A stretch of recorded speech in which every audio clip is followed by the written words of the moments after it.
भगवान सूर्य की प्रतिमा के अधिवासन और प्रतिष्ठा का विधान तथा फल। नारद जी बोले, सांब, अब मैं अधिवासन विधि कहता हूं। पवित्र भूमि को लीप कर 5 रंगों से चतुरस्र सुंदर मंडल की रचना करें। पताका, ध्वज, तोरण, छत्र, पुष्पमाला आदि से उसे अलंकृत कर मंडल में कुशा बिछाएं और सूर्य देव की मूर्ति स्थापित करें। भगवान सूर्य का आवाहन कर उन्हें अर्घ्य दें। मधुपर्क तथा वस्त्र, यज्ञोपवीत आदि से पूजन करें और अव्यंग्य अर्पण करें।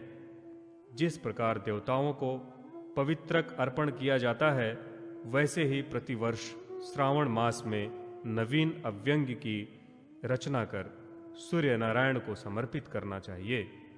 इनका यह पवित्रक है। नवीन अव्यंग के समर्पण के समय ब्राह्मणों को भोजन कराएं। भगवान की प्रतिमा को सुगंधित द्रव्यों से उपलिप्त कर पुष्पमाला चढ़ाएं तथा धूप आदि दिखाएं। नमः शंभवाय इस मंत्र से भगवान की प्रतिमा को शैया के ऊपर शयन कराएं। संपूर्ण कामनाओं की पूर्ति के लिए इस प्रकार 5 दिन, 3 दिन अथवा एक ही रात्रि प्रतिमा का अधिवासन करें। देवालय के ईशान कोण में उत्तम स्थान के मध्य में कुशा बिछाकर वहां शुक्ल वस्त्रों से सुसज्जित शैया रखें। शैया का सिरहाना पूर्व मुख रखा जाए। उसी शैया पर भगवान सूर्य की प्रतिमा को शयन कराएं। उनके दाहिने भाग में निभुक्षा, वाम भाग में राज्ञे और चरणों के समीप दंडनायक तथा पिंगल को स्थापित करें। उस रात्रि में सूर्य नारायण के समीप जागरण करें। बंदी चारण से स्तुति, नृत्य, गीत आदि उत्सव कराएं। प्रभात होते ही ऋग्वेद के विधान से प्रतिमा का उद्बोधन करें और स्वस्ति वाचन पूर्वक भगवान की पूजा कर ब्राह्मण तथा भोजकों को हविष्ययान भोजन कराएं तथा उन्हें दक्षिणा देकर प्रसन्न करें। अनंतर मंदिर के गर्भगृह में पिंडिका के ऊपर 7 अश्वों से युक्त सुवर्ण का रथ स्थापित कर सूर्य नारायण को अर्घ्य देकर मंगल वाद्यों के साथ जलधारा गिराएं। फिर उत्तम मुहूर्त और स्थिर लग्न में प्रतिमा की स्थापना करें। प्रतिमा का मुख नीचे, ऊपर या अगल बगल तिरछा ना हो, वरन सीधा और सम रहे। भगवान सूर्य की प्रतिमा के दक्षिण भाग में और वाम भाग में क्रमशः निक्षुभा और राज्ञी की प्रतिमा स्थापित करें। अनंतर मोदक, शकुली, पायस, कृशर आदि से इंद्रादि 10 दिक्पालों का आवाहन तथा पूजन कर उन्हें बलि समर्पित करें। इसके अनंतर स्तुतियों तथा विविध उपचारों से सूर्य देव का पूजन कर ब्राह्मणों और भोजकों को भोजन कराएं और उन्हें दक्षिणा दें। इस प्रकार भक्तों द्वारा भक्ति पूर्वक प्रतिमा की स्थापना किए जाने पर वह उनकी सभी प्रकार कल्याण, मंगल और सुख समृद्धि की वृद्धि करती है और उसमें भगवान सूर्य का नित्य सानिध्य रहता है। सूर्य की स्थापना करने वाला व्यक्ति मोक्ष प्राप्त करता है और उसे 7 जन्मों तक आदि व्याधियां भी नहीं सताती। 3 दिनों तक प्रतिष्ठा के उत्सवों में सम्मिलित रहने वाला व्यक्ति सूर्य लोक को जाता है। सूर्य नारायण की प्रतिमा की स्थापना करने से 10 अश्वमेघ तथा 100 वाजपेय यज्ञों का फल प्राप्त होता है। मंदिर की ईंट जब तक चूर्ण नहीं हो जाती, तब तक मंदिर बनवाने वाला पुरुष स्वर्ग सुख भोगता है। सूर्य मंदिर के जीर्णोद्धार करने का पुण्य इससे भी अधिक है। जो पुरुष मंदिर का निर्माण कराकर प्राणियों की सृष्टि, स्थिति एवं प्रलय के हेतुभूत सूर्य श्रेष्ठ भगवान सूर्य की प्रतिमा स्थापित करता है, वह संसार के सब सुखों को भोग कर 100 कल्पों तक सूर्य लोक में निवास करता है। मंदिर में इतिहास पुराण का पाठ भी करना चाहिए। इसी प्रकार अन्य देवताओं की प्रतिमाओं का भी शय्याधिवास तथा उद्बोधन करें तथा शुभ मुहूर्त में उन प्रतिमाओं को यथास्थान पिंडिका पर स्थापित कर पूजन करें। ध्वजारोपण का विधान और फल। नारद जी बोले, सांब, अब मैं ब्रह्मा जी द्वारा वर्णित ध्वजारोपण की विधि बतलाता हूं। पूर्व काल में देवता और असुरों में जो भीषण युद्ध हुआ, उसमें देवताओं ने अपने अपने रथों पर जिन जिन चिन्हों की कल्पना की, वे ही उनके ध्वज कहलाए। उनका लक्षण इस प्रकार है: ध्वज का दंड सीधा, व्रण रहित और प्रसाद के व्यास के बराबर लंबा होना चाहिए, अथवा 4, 8, 10, 16 या 20 हाथ लंबा होना चाहिए। ध्वजा का दंड 20 हाथ से अधिक लंबा न हो और समपर्वों वाला हो। उसकी गोलाई 4 अंगुल होनी चाहिए। ध्वज के ऊपर देवता को सूचित करने वाला चिन्ह बनवाना चाहिए।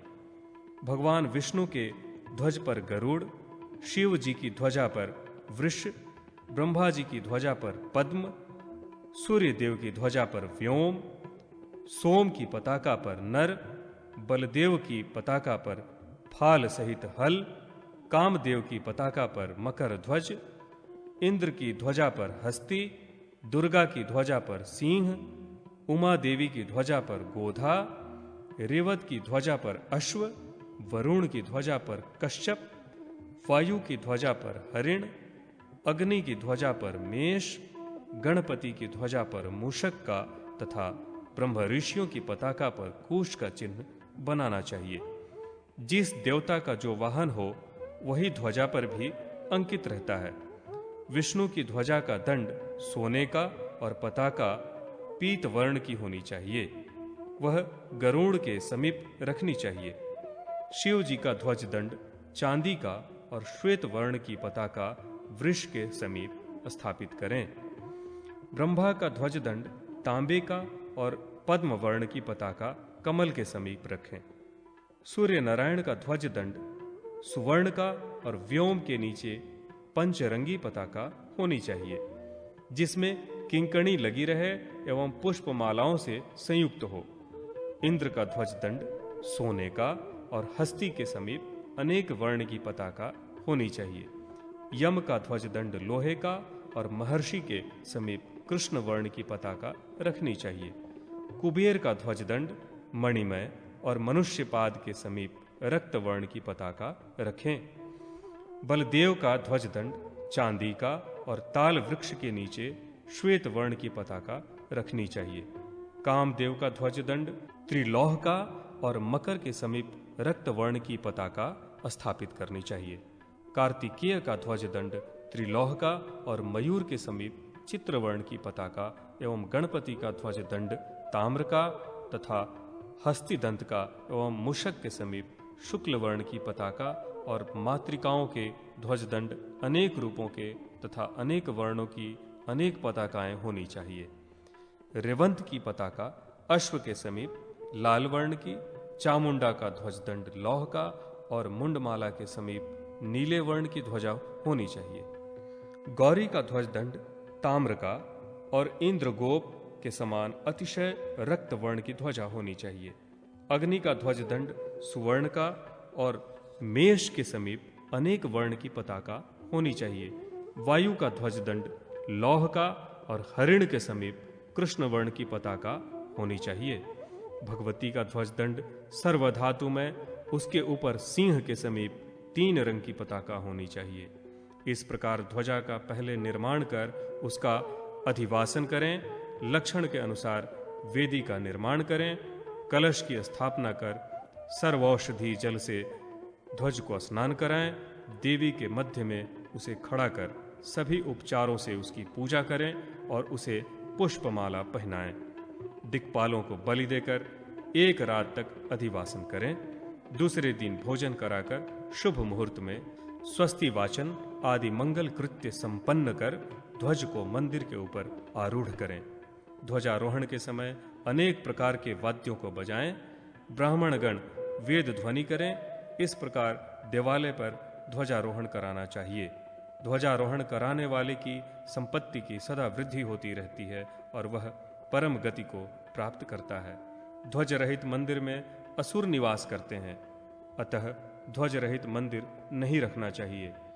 ध्वजारोहण के समय ध्वजारोहण मंत्रों को पढ़ना चाहिए। स्वच्छ दंड में पताका को प्रतिष्ठित करें तथा पताका का दर्शन करें। इस प्रकार भक्ति पूर्वक जो रवि का ध्वजारोपण करता है वह श्रेष्ठ भोगों को भोग कर सूर्यलोक को प्राप्त करता है। सांबोपाख्यान में मगों का वर्णन।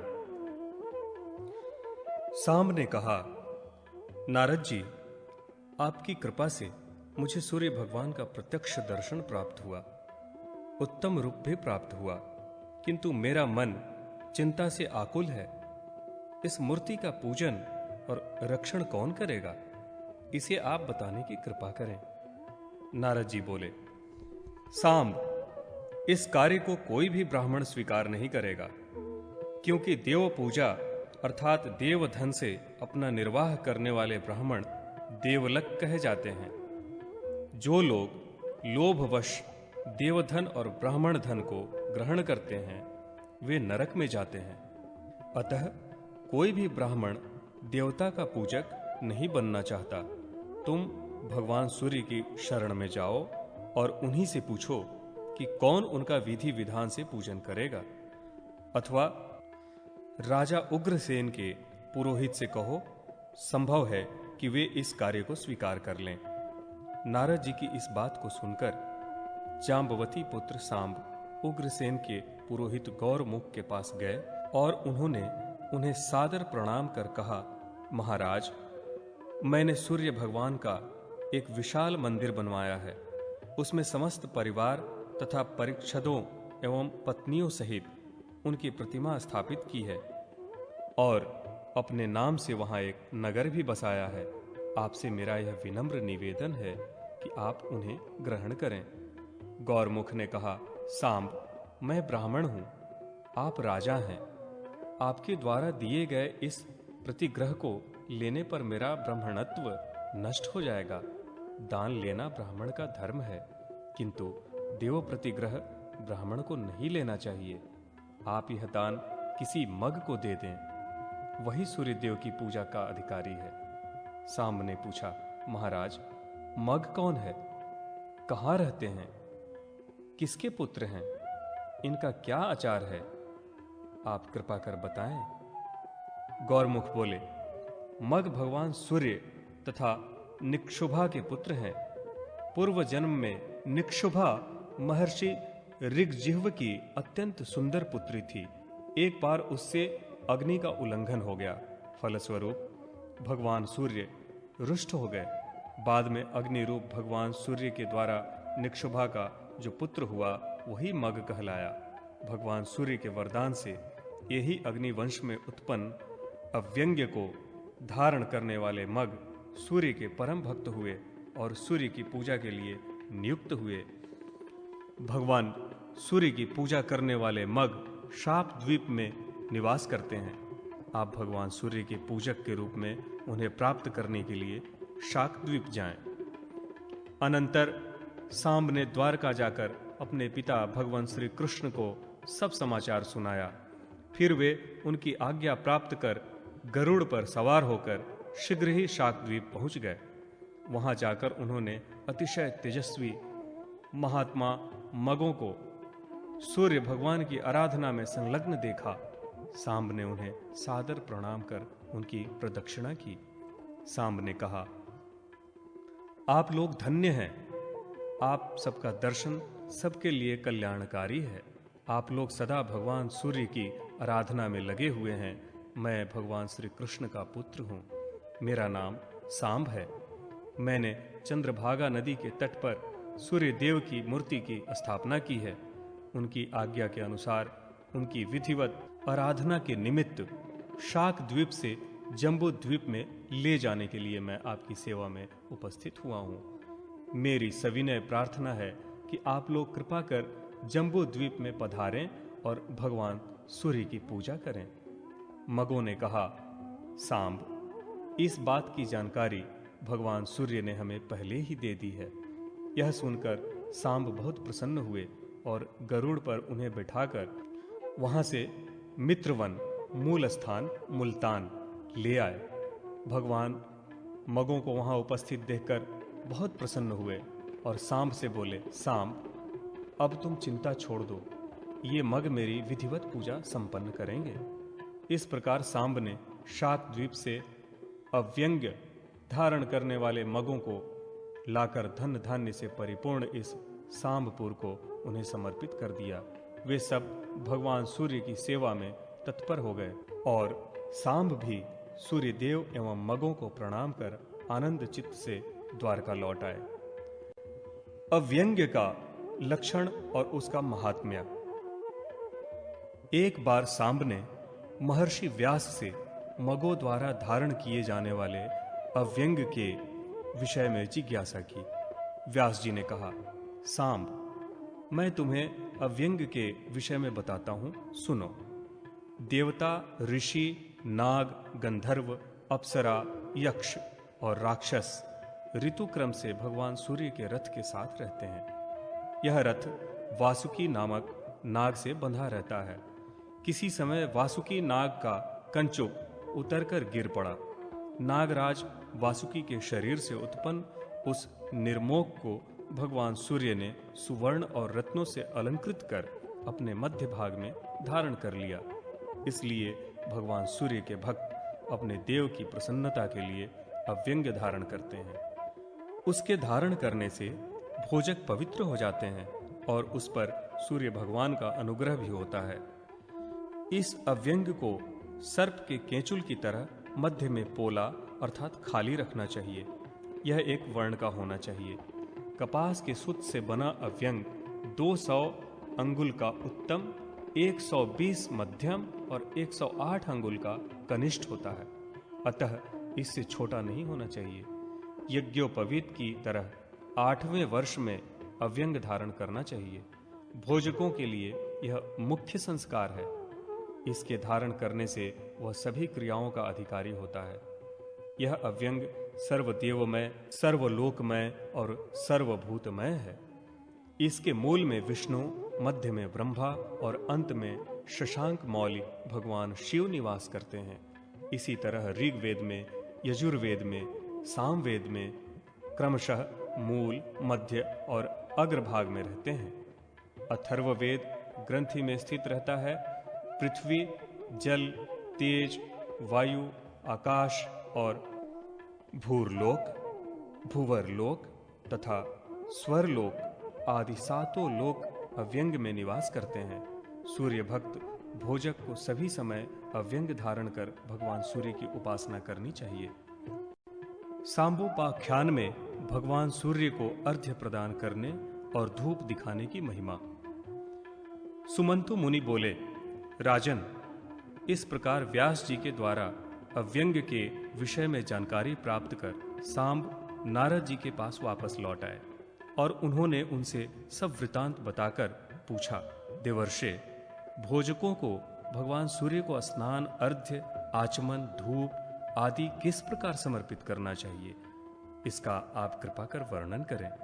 नारद जी बोले, सांब, संक्षेप में मैं यह विधि बता रहा हूं, सावधान होकर सुनो। सर्वप्रथम शौचादि से निवृत्त होकर आचमन पूर्वक नदी में या जलाशय में स्नान करना चाहिए। अनंतर स्वर्ण दान कर 3 बार आचमन करें। शुद्ध वस्त्र पहनकर, पवित्री धारण कर पूर्वाभिमुख या उत्तराभिमुख हो आचमन करना चाहिए। तदंतर 2 बार मार्जन और 3 बार अभ्युक्षण करें। आचमन के बिना की गई क्रिया निष्फल होती है एवं इसके बिना पुरुष शुद्ध भी नहीं होता। वेद में कहा गया है कि देवता पवित्रता को ही चाहते हैं। आचमन करने के बाद मौन होकर देवालय में जाना चाहिए। आसन पर बैठकर प्राणायाम कर सिर को कपड़े से आच्छादित करें तथा विविध पुष्पों से सूर्य भगवान की पूजा करें। व्याहृत पूर्वक गायत्री मंत्र से गुगुल का धूप दें। फिर भगवान सूर्य के मस्तक पर पुष्पांजलि अर्पित करें। रक्तचंदन, पद्म, करवीर, कुमकुम आदि को जल में मिलाकर ताम्र के पात्र से भगवान सूर्य को अर्घ्य देना चाहिए। अर्घ्य पात्र को हाथ में उठाकर भगवान सूर्य का आवाहन करें तथा दोनों जानुओं पर बैठकर भगवान सूर्य का अपने हृदय में ध्यान करते हुए अर्घ्य प्रदान करें।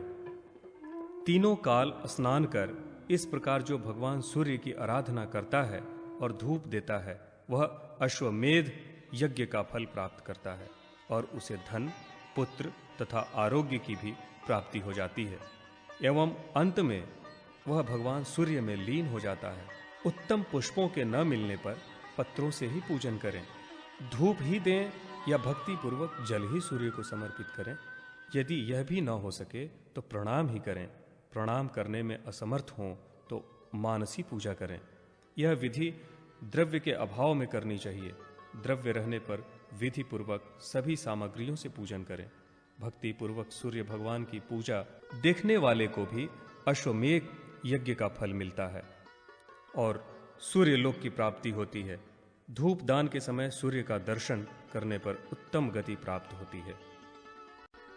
सूर्य मंडलस्थ पुरुष का वर्णन।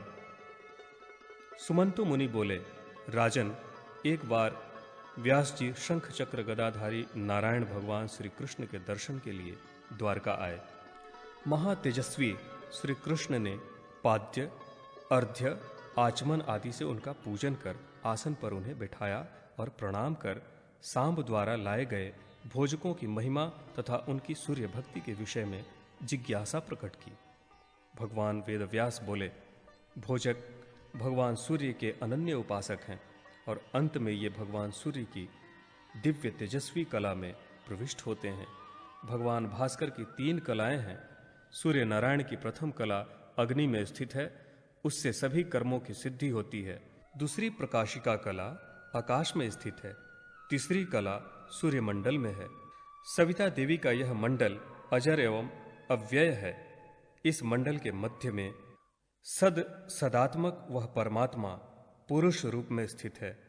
वह पुरुष क्षर अक्षर रूप में है। इसको महासूर्य कहते हैं। इसके निष्कल और सकल 2 भेद हैं। तत्वों के साथ सभी भूतों में अवस्थित वह परमात्मा सकल कहा जाता है और तत्वहीन होने पर निष्कल। तृण, गुल्म, लता, वृक्ष, सिंह, वृक, हाथी, पक्षी, देवता, सिद्ध, मनुष्य, जल जंतु आदि सभी की अंतरात्मा में वह व्याप्त है। जब वह परमात्मा दूसरी कला में स्थित होता है तब वह वृष्टि आदि करता है। तीसरी तेजस कला में स्थित होकर अपने भक्तों को मोक्ष देता है। जिस मोक्ष पद को प्राप्त कर वह परम शांति प्राप्त करता है। वह परमात्मा ओंकार स्वरूप है। ओंकार की 3.5 मात्राएं हैं। इसमें अर्ध मात्रा मकार का जो ध्यान करता है उसको सदात्मक ज्ञान होता है। सूर्य नारायण का रूप मकार है। मकार का ध्यान करने से ही ये मग कहे जाते हैं। धूप, माल्य आदि से सूर्य नारायण का पूजन कर वे विविध पदार्थों का भोजन कराते हैं, अतः उनकी भोजक संज्ञा है। भगवान व्यास द्वारा योग ज्ञान का वर्णन। भगवान कृष्ण ने कहा, महामुने, कृपा कर आप भोजकों के सभी ज्ञानों की उपलब्धि का वर्णन करें। व्यास जी ने कहा, यह शरीर अस्थियों पर ही खड़ा है, स्नायुओं से बंधा, चमड़े से ढका एवं रक्त मांस से उपलिप्त है, मलमूत्र आदि दुर्गंध युक्त पदार्थों से भरा है। यह समस्त रोगों का घर है और इसमें वृद्धावस्था और शोक छिपे हैं, जो अपने अपने समय पर प्रकट होते रहते हैं। यह शरीर रजोगुण आदि गुणों से भरा है, अनित्य है और इसमें भूत संघों का आवास बना है, अतः इसमें आसक्ति का सर्वथा परित्याग कर देना चाहिए। वृक्षों के नीचे निवास करना, भोजन के लिए मिट्टी का भिक्षा पात्र रखना, साधारण वस्त्र पहनना और किसी से सहायता न लेना तथा सभी प्राणियों में समभाव रखना, यही जीवन मुक्त पुरुष के लक्षण हैं। जैसे तिल में तेल, गाय में दूध, काष्ठ में अग्नि स्थित है, वैसे ही परमात्मा समस्त प्राणियों में स्थित है। ऐसा समझकर उसकी प्राप्ति का उपाय करना चाहिए। प्रथमतन स्वभाव वाले तथा चंचल मन को प्रयत्न पूर्वक वश में कर बुद्धि और इंद्रियों को वैसे ही रोकना चाहिए जैसे पिंजरे में पक्षियों को रोका जाता है। इन संयत इंद्रियों के द्वारा इस शरीर को अमृत की धारा के समान तृप्ति होती है। प्राणायाम से शारीरिक दोष, धारणा से पूर्व जन्म मार्जित तथा वर्तमान तक के सभी पाप, प्रत्याहार से संसर्ग जनित दोष एवं ध्यान से जैविक दोषों का त्याग कर ईश्वरीय गुणों को प्राप्त करना चाहिए। जैसे आग के ताप में रखने से धातुओं के दोष दग्ध हो जाते हैं, वैसे ही प्राणायाम के द्वारा साधक के इंद्रिय जनित दोष दग्ध हो जाते हैं। जैसे एक हाथ से दूसरे हाथ को दबाया जाता है, वैसे ही अपनी शुद्ध बुद्धि के द्वारा मन को एवं चित्त को शुद्ध कर पवित्र भावनाओं के द्वारा दुर्व्यसनों को शांत कर मन बुद्धि को अत्यंत पवित्र कर लेना चाहिए। अतः चित्त की शुद्धि के लिए प्रयास करना चाहिए। चित्त की शुद्धि होने से शुभ और अशुभ कर्मों का ज्ञान होता है। शुभ और अशुभ कर्मों से छुटकारा प्राप्त कर साधक निर्द्वंद, निर्मम, निष्परिग्रह और निरहंकार होकर मोक्ष की प्राप्ति कर लेता है। सूर्य का पूर्वाहन में रक्तवर्ण ऋग्वेद स्वरूप तथा राज स्वरूप होता है। मध्याह्न में शुक्ल वर्ण यजुर्वेद स्वरूप एवं सात्विक रूप होता है। सायंकाल में कृष्ण वर्ण सामवेद स्वरूप तथा तामस रूप होता है। इन तीनों से भिन्न ज्योति स्वरूप, सूक्ष्म और निरंजन स्वरूप चतुर्थ स्वरूप है। पद्मासन में बैठकर सुषुम्ना नाड़ी मार्ग में चित्त को स्थिर कर प्रणव से पूरक कुंभक और रेचक रूप प्राणायाम कर पैर के अंगूठे के अग्रभाग से लेकर मस्तक पर्यंत न्यास करें। नाभि में अग्नि का, हृदय में चंद्रमा का और मस्तक में अग्निशिखा का न्यास करना चाहिए। इन सबसे ऊपर सूर्यमंडल का न्यास करें। यह चतुर्थ स्थान है। इस स्थान को मोक्ष की इच्छा रखने वाले पुरुषों को अवश्य जानना चाहिए। ऋषिगण सूर्य भगवान की इसी तुरीय स्थान में मन को लीन कर मुक्त हो जाते हैं। मग भी इसी स्थान का ध्यान कर मोक्ष के भागी होते हैं। इस ज्ञान को सुनाकर भगवान वेदव्यास बद्रिकाश्रम की ओर चले गए। उत्तम एवं अधम भोजकों के लक्षण। राजा शतानिक ने पूछा, मुने, भगवान सूर्य की पूजा करने वाले भोजक दिव्य, उनसे उत्पन्न एवं उन्हें अत्यंत प्रिय हैं, इसलिए वे पूज्य हुए, किंतु वे अभोज्य कैसे कहलाते हैं? इस विषय में आप बतलाएं। सुमंतु मुनि ने कहा, राजन, मैं इस विषय में भगवान वासुदेव तथा कृतवर्मा के द्वारा हुए संवाद को अत्यंत संक्षेप में बतला रहा हूं। किसी समय नारद और पर्वत, ये दोनों मुनि सांबपुर गए। वहां उन्होंने भोजकों के यहां भोजन किया। अनंतर वे दोनों विमान पर आरूढ़ हो द्वारिकापुरी आ गए। उनके विषय में कृतवर्मा को शंका हुई कि सूर्य के पूजक होने से भोजकों का अन्न अग्राह्य है। फिर नारद तथा पर्वत, इन दोनों ने उनका अन्न कैसे ग्रहण किया? इस पर वासुदेव ने कृतवर्मा से कहा, जो भोजक अव्यंग धारण नहीं करते और बिना अव्यंग के तथा बिना स्नान किए भगवान सूर्य की पूजा करते हैं और शूद्र का अन्न ग्रहण करते हैं तथा निर्वाचा का परित्याग कर कृषि कार्य करते हैं, जिनके जातक कर्मादि संस्कार नहीं हुए हैं, शंख धारण नहीं करते, मुंडित नहीं रहते, वे भोजकों में अधम हैं। ऐसे भोजक द्वारा किए गए देवार्चन, हवन, स्नान, तर्पण, दान तथा ब्राह्मण भोजन आदि सत्कर्म भी निष्फल हो जाते हैं। इसी से अशुचि होने के कारण वे अभोज्य कहे जाते हैं। भगवान सूर्य के नैवेद्य, निर्माल्य, कुमकुम आदि शूद्रों के हाथ बेचने वाले, भगवान सूर्य के धन को अपहृत करने वाले भोजक उन्हें प्रिय नहीं हैं तथा वे भोजकों में अधम हैं। जो भोजक भगवान को भोग लगाए बिना भोजन कर लेते हैं, उनका वह भोजन उन्हें नरक प्राप्त कराने वाला बन जाता है। अतः भगवान सूर्य को अर्पण करके ही नैवेद्य भक्षण करना चाहिए। इससे शरीर की शुद्धि होती है। वासुदेव ने पुनः बतलाया, कृतवर्मन, भोजकों की प्रियता के विषय में भगवान सूर्य ने अरुण को जो बतलाया उसे आप सुने। जो भोजक पर स्त्री तथा पर धन का हरण करते हैं, देवताओं तथा वेदों के निंदक हैं, वे मुझे अप्रिय हैं। उनके द्वारा की गई पूजा तथा प्रदान किए गए अर्घ्य को मैं ग्रहण नहीं करता। जो भगवती महाश्वेता का यजन नहीं करते एवं सूर्य मुद्राओं को नहीं जानते तथा मेरे पार्षदों का नाम नहीं जानते, वे मेरी पूजा करने के अधिकारी नहीं हैं और न मेरे प्रिय हैं। इसके विपरीत देव, द्विज, मनुष्य, पितरों की पूजा करने वाले, मुंडित सिर वाले, अव्यंग धारण करने वाले, शंख ध्वनि करने वाले, क्रोध रहित, तीनों काल में स्नान एवं पूजन करने वाले भोजक मुझे अत्यंत प्रिय हैं एवं मेरे पूजन के अधिकारी हैं। जो रविवार के दिन षष्ठी तिथि पड़ने पर नक्त व्रत तथा सप्तमी एवं संक्रांति में उपवास करते हैं एवं मुझ में विशेष भक्ति रखते हैं, मेरे भक्त ब्राह्मणों की पूजा करते हैं तथा देव, ऋषि, पितर, अतिथि और भूत यज्ञ इन पांचों का अनुष्ठान करते हैं, एक भुक्त होकर सूर्य पूजा करते हैं तथा सामवंतसरिक, पार्वण, एकोदष्ट आदि श्राद्ध संपन्न करते हैं और उन तिथियों में दान देते हैं, वे भोजक मुझे अत्यंत प्रिय हैं। तथा जो भोजक माघ मास की सप्तमी को करवीर पुष्प, रक्त चंदन, मोदक का नैवेद्य, गुगुल, धूप, दूध, शंखादि वाद्य ध्वनि, पताका तथा क्षत्रादि से मेरी पूजा करते हैं, घृत की आहुति देकर हवन करते हैं तथा पुराणवाचक ब्राह्मणों की पूजा करते हैं, वे मुझे प्रिय हैं।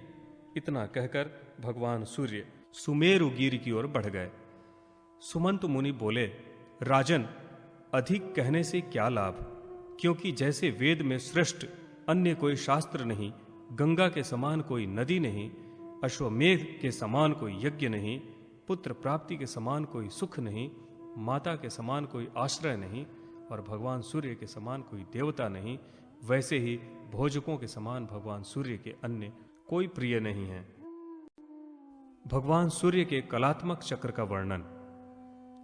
सुमंतु मुनि बोले, राजन, एक बार महातेजस्वी सांब ने अपने पिता भगवान श्री कृष्ण के हाथ में ज्वाला मालाओं से प्रदीप्त सुदर्शन चक्र को देखकर पूछा, देव, आपके हाथ में यह सूर्य के समान चक्र दिखलाई दे रहा है, यह आपको कैसे प्राप्त हुआ तथा भगवान सूर्य के चक्र को कमल की उपमा कैसे दी गई है, इसे आप बताएं।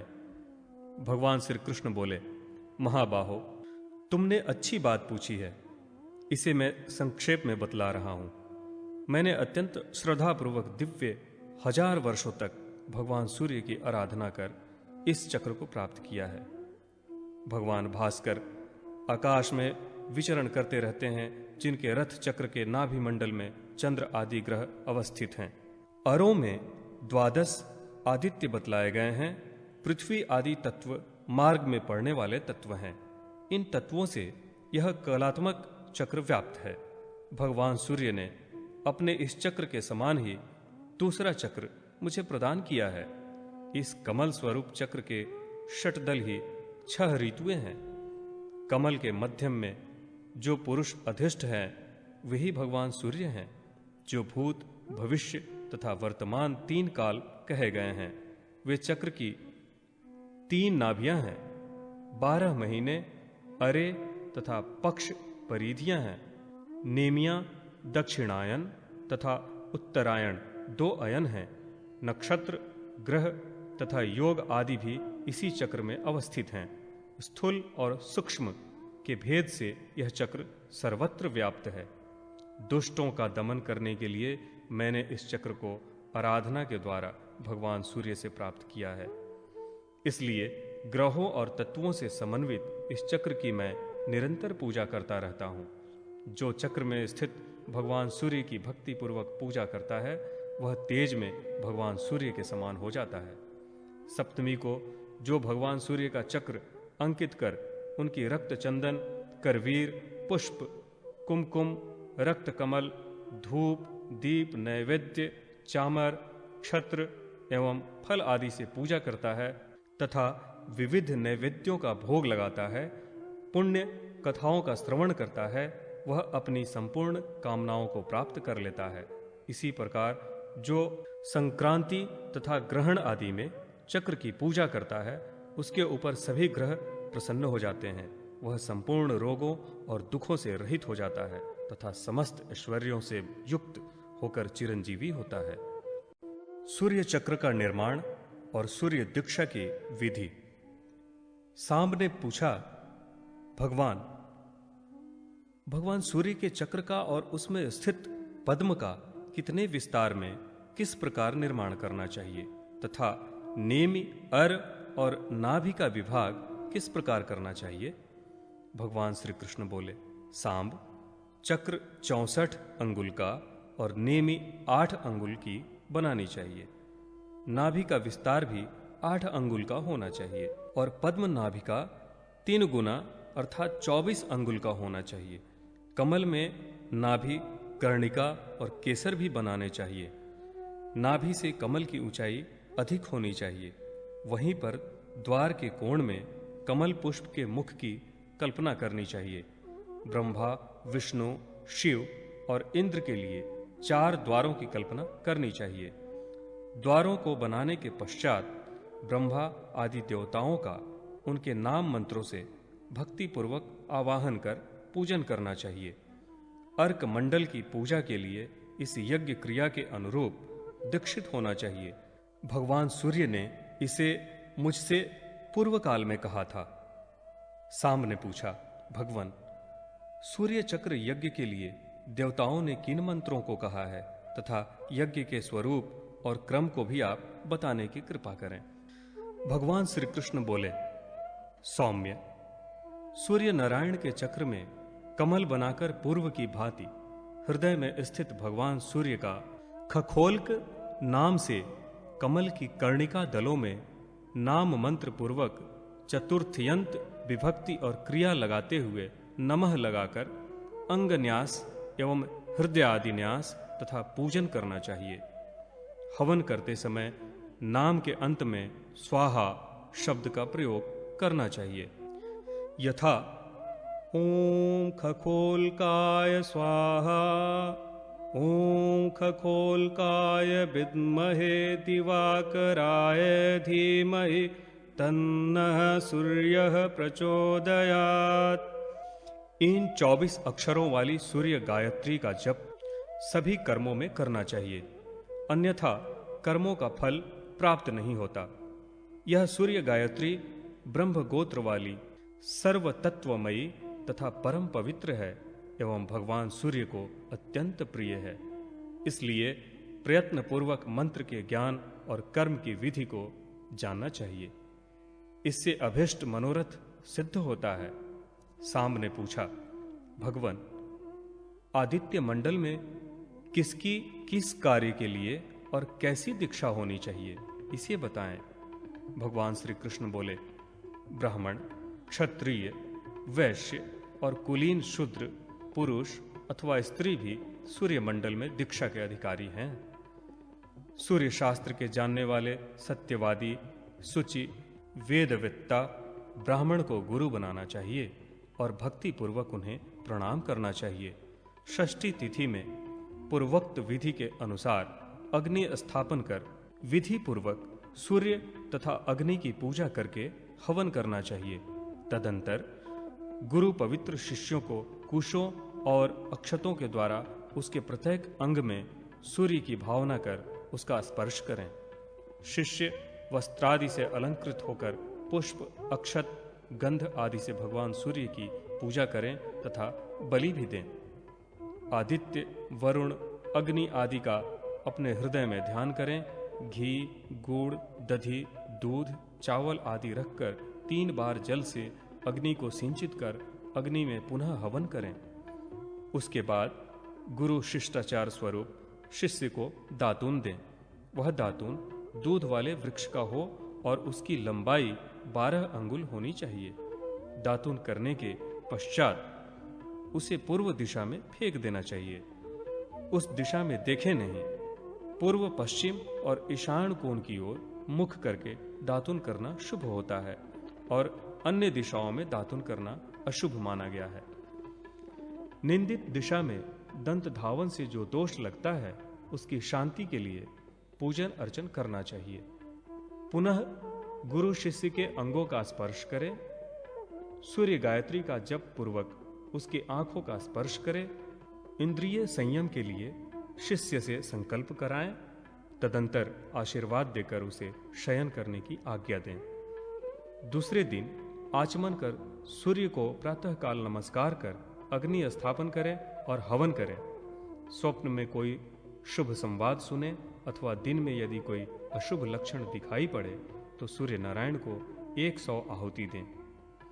स्वप्न में यदि देव मंदिर, अग्नि, नदी, सुंदर उद्यान, उपवन, पत्र, पुष्प, फल, कमल, चांदी आदि और वेदवित्ता ब्राह्मण, शौर्य संपन्न राजा, धनाढ़ क्षत्रिय, सेवा में संलग्न कुलीन, शूद्र, तत्व को जानने वाला, सुंदर भाषण देने वाला अथवा उत्तम वाहन पर सवार, वस्त्र, रत्न आदि की प्राप्ति, वाहन, गाय, धान्य आदि उपकरण अथवा समृद्धि की प्राप्ति आदि स्वप्न में दिखाई दे तो उस स्वप्न को शुभ मानना चाहिए।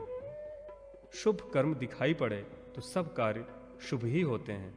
अनिष्ट कारक स्वप्न दिखाई पड़ने पर सप्तमी को सूर्य चक्र लिखकर सूर्य देव की पूजा करनी चाहिए। ब्राह्मणों तथा गुरु को संतुष्ट करना चाहिए। आदित्य मंडल पवित्र और सभी को मुक्ति प्रदान करने वाला है, इसलिए अपने मन में ही आदित्य मंडल का ध्यान कर 100 आहुति देनी चाहिए। इस क्रम से दीक्षा विधि और मंत्र का अनुसरण करते हुए आदित्य मंडल पर पुष्पांजलि प्रदान करें। इससे व्यक्ति के कुल का उद्धार हो जाता है। सूर्य प्रोक्तः पुराण आदि का श्रवण करना चाहिए। पूजन के बाद विसर्जन करें। सूर्य का दर्शन करने के पश्चात ही भोजन करना चाहिए। प्रतिमा की छाया का और न ही ग्रह नक्षत्र योग और तिथि का उल्लंघन करना चाहिए। सूर्य अयन, ऋतु, पक्ष, दिन, काल, संवत्सर आदि सभी के अधिपति हैं और वे सभी के पूज्य तथा नमस्कार करने योग्य हैं।